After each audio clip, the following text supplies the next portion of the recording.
All right, so my video got cut off. I gotta look. Taking a stack of cash in his hands and putting it in his pocket. Right? That's why they turned off my video, yo. I'm telling you, these motherfuckers are slick. He was standing in the middle of the street, right? And I said, look, he's standing in the middle of the street. I looked down at my phone and saw that my phone had stopped recording. Now I got plenty of storage on my phone, so there's no way it should stop recording. And plus, this phone is not connected to any, any services. There's no SIM card in the phone. All right. There's no SIM card in the phone. Just when I get in the house, I use Wi-Fi. That's it. So the fact that they're still able to hack into my phone, even when it's even when it doesn't have any service with no SIM card, right? Let you know that they can do these things. They can still hack into our phones even when there's no SIM card in there, right? I mean, it still has a radio receiver and transmitter in there, so they can still hack into it even without a SIM card. Understand that.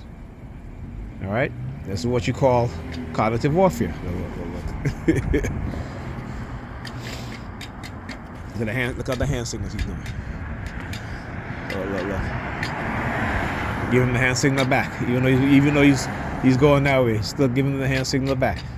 But yeah, so you walked across the street, had a stack of cash in his hands, and put it in his pocket. You know what I'm saying? Like I said, that's why they turned off. That's why they ended the video. All right, this is what they do. See. So what it is that they activate them, or we turned off his video. Let's come over here. Let him come over here and do what he was trying to do. And look at the dude in the black vehicle right here. He gets in. He got out of his vehicle. If you guys were watching, and then he gets back in his vehicle as he leaves, and then I guess he's going to leave. All right. Again, gotta understand the psychological operation, right? The psyops. Right? You gotta understand the psyops. But it's interesting though. I just want to show you guys that. See now he leaves. Right? So apparently he is there. Look, another black vehicle. Both BMWs. The other one over there, that's a BMW too. Another BMW. Okay, again, calling out the patterns. Right? Look. License plate number LUM5529. Right? This is what they do. Turning off my phone. I didn't even see it until I said, look at what he's doing. I looked down because he was in the middle of the street, standing in the street, and I saw that the video that they ended the video. Right? That they turned off the camera. And it's a good thing too, because when I started recording, he was walking across. He took a stack of cash in his hands, right? Put it in his pocket, his jacket pocket. Walked over to me. At the same time, the black BMW parked across the street, right? The guy gets out of the BMW. He's looking over here as this dude walked over to me, and then staring at me, and then walks across the street and leaves, right? So he wasn't there for the bus. Again, understand what it is that they do. Right? Understand what it is that they do and how they do it. And again, proof. When I talk about undeniable proof, evidence of the New York Predator Department and its destructive cult members engaging in covert warfare, right? Covert psychological warfare, cognitive warfare, neurocognitive warfare. All right? There are entities in the United States that have used directed energy weapons on us as target individuals. Not only have they used it, they still continue to use it, but not only that, but also engage in the illegal implantation of microchip, foreign object, in my sovereign body, my sovereign mind, for the purpose of remote neural monitoring, for the purpose of engaging in deception and lies, so they can usher in their agenda of microchipping us. Basically running psychological operation, covert warfare, to set us up so we can be microchipped. And then they can get away with it. All right? Because why? because they are operating covertly. Covert psychological manipulation, covert manipulation, covert warfare. And no one would know or even think to try to find out what's going on. Why? Because of the labeling, the mental illness labeling. It is the weapon that they use, right? And it is a weapon, right? They use the mental illness labeling as a weapon. They've always weaponized it against black people from the time they come up with drapetomania. Okay? Oh, I see lights flashing. I see lights flashing. I saw lights flashing. Okay? Hold on. I saw lights flashing. I saw lights flashing. Yeah, bunch of cowards. Bunch of cowards. Because they know they got busted. Right? They know they got busted.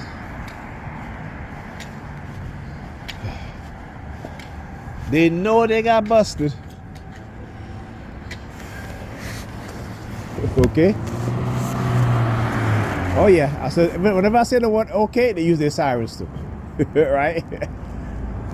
So there's certain words that I say, they will use the sirens. There's certain combination of words that I'll say or think, they'll use the sirens. Right? If I'm thinking it in my mind, they'll use the sirens. That's the remote neural monitoring. Why? Because I've identified their conditioning, right? They're the things that they've put into my mind, that when they do certain things or whenever I say certain things, there's a secondary message, an underlying secondary message, right? That they will send me, particularly when I started to figure out the negative conditioning programming or the negative programming, right? So when I start to identify it and I start to change the anchors and the triggers, whether it be the words, the phrases, whatever numbers, whenever they use numbers, I just, I think of numbers in trillions of dollars now, right? So, again, that's you guys know the amount of number I'm going to sue they ask for, okay? And I say it all the time, all right? Particularly when they use that particular number. When I talked about this earlier, that as TIs, we are given a particular number, every TI. All right? Some of us may have the same number, all right? Some of us probably won't. It depends. Okay? All right, so my brother, like I said, he's 33, so he changed that around to the watching 33, meaning that because he's exposing what it is that they do, and he's watching them also, just like I am.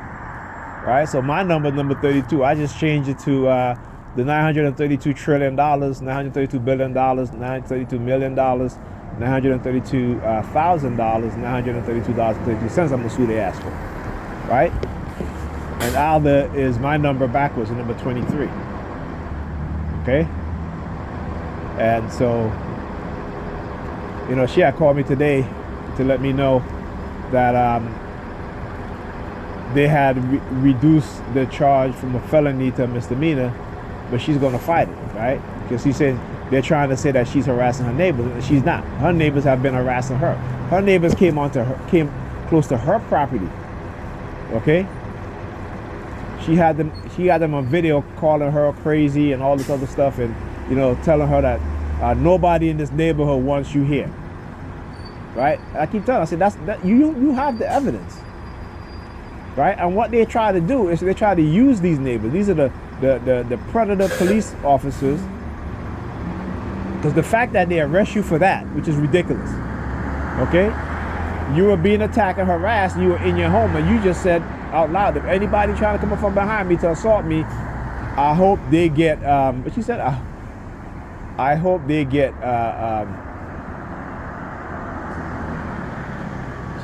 she said, I hope they get something, I hope they get destroyed or something like that.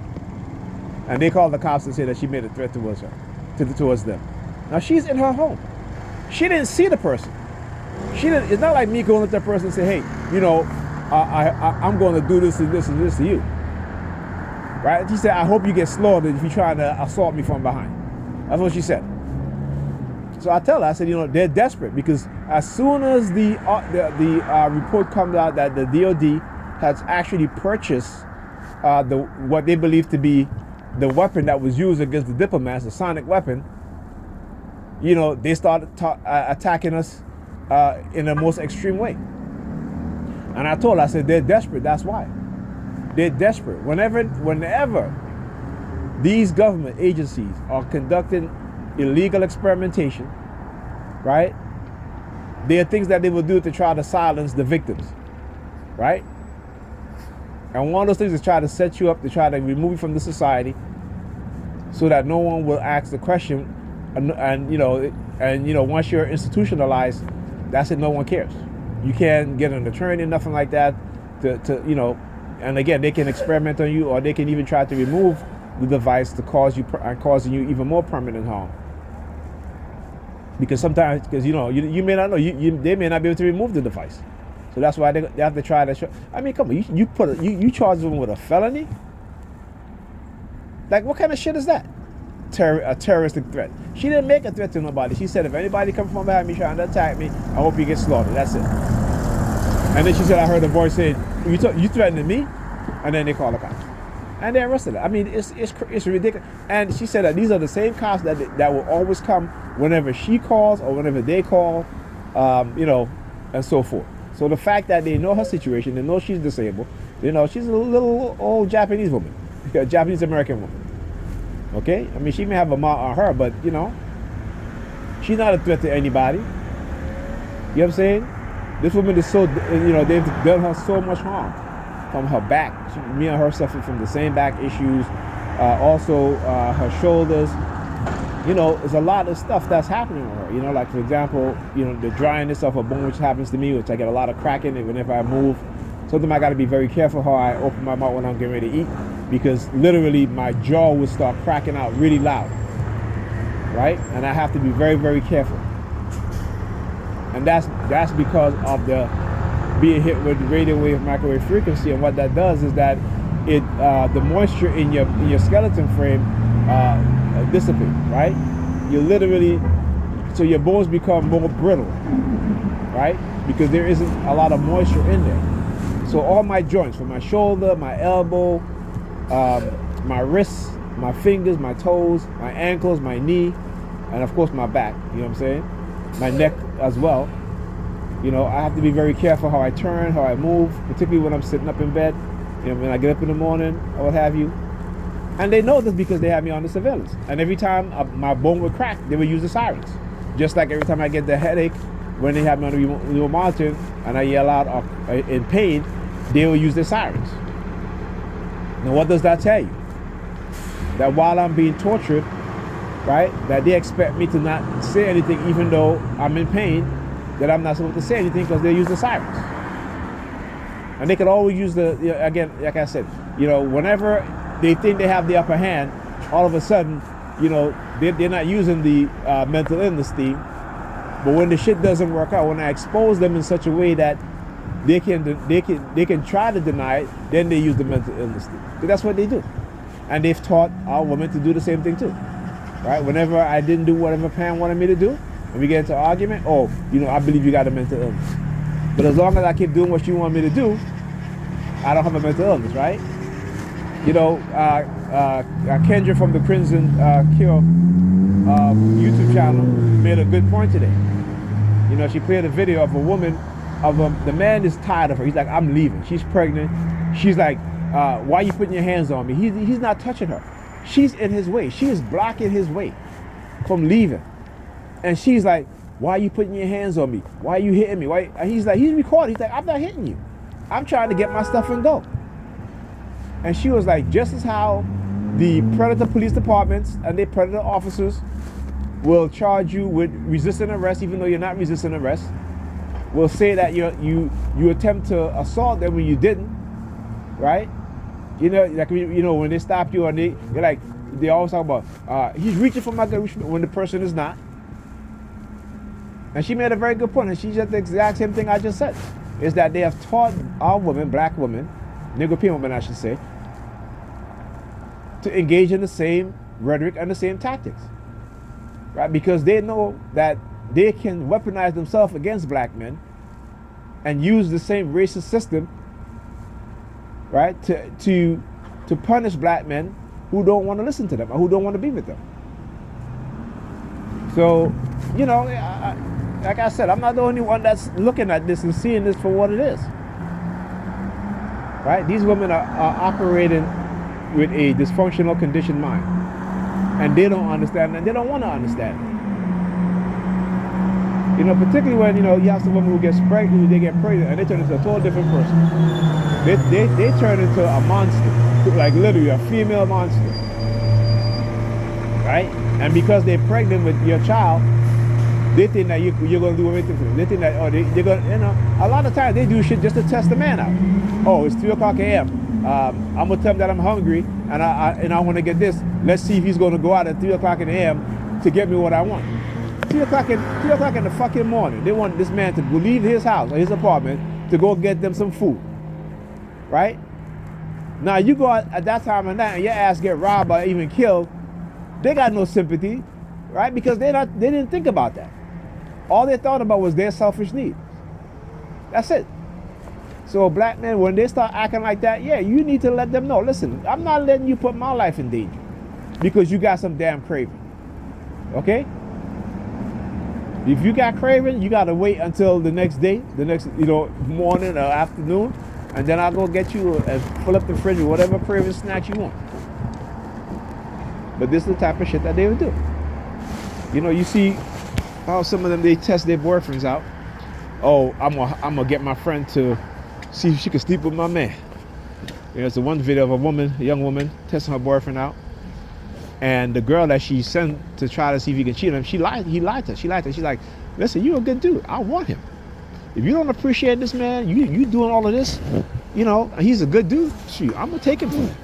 See, women don't seem to understand how other women think, right? When you see women getting in relationship with married men because they think that man is going to leave his wife for them, and it rarely happens. Rarely happens. Okay? Rarely happens. Right? It's like that woman who shot that pastor. Right? He was having an affair with him, and he told her he's going to leave his wife, and he never did. You gotta understand, my sisters, that is how men are who are married and are cheating. They're never going to leave their wife for you. They have too much to lose. You understand? They have too much to lose.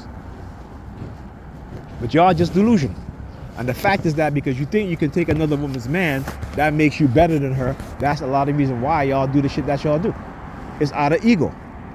It's out of ego because y'all think y'all got some magical pussies. Right? That's the mindset that they're operating under. Okay? No, it doesn't make sense. You got some of our sisters sleeping with gay men. Talk about I can make him straight. Then they get HIV. This is not something that really happens. It happens all the time. Dr. Amos Wilson said that what white people have done to us is to create a dysfunctional mindset, and particularly break up the black family, where the women are not teaching the children no structure, no discipline, no good study habits, because they're out there having their fun, working and having fun, and have the children raise themselves and each other. And when particularly the boys, when they become men, you know, the women complain about them. But it's women that are raising them. Right? Women that are raising them. So they're raising the same man that they claim to hate, that they claim to dislike. That's who they're raising their son to be exactly like that. Why? Because they want these young women to go through the same thing they go through. Instead of teaching their sons the right thing and the proper thing, they instill a dysfunctional mindset within those young men.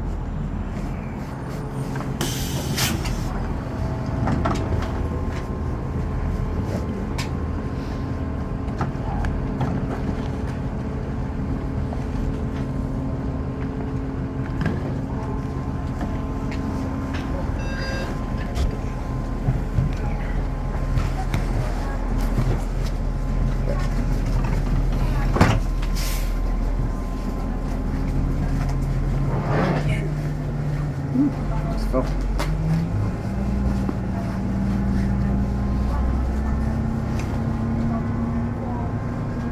Sit down, man. Do it on your way out. I gotta put my feet up. I gotta. Do it on your way out. That's what I'm telling you. Okay, all right. Sit down when you leave in this building. All right, thank you.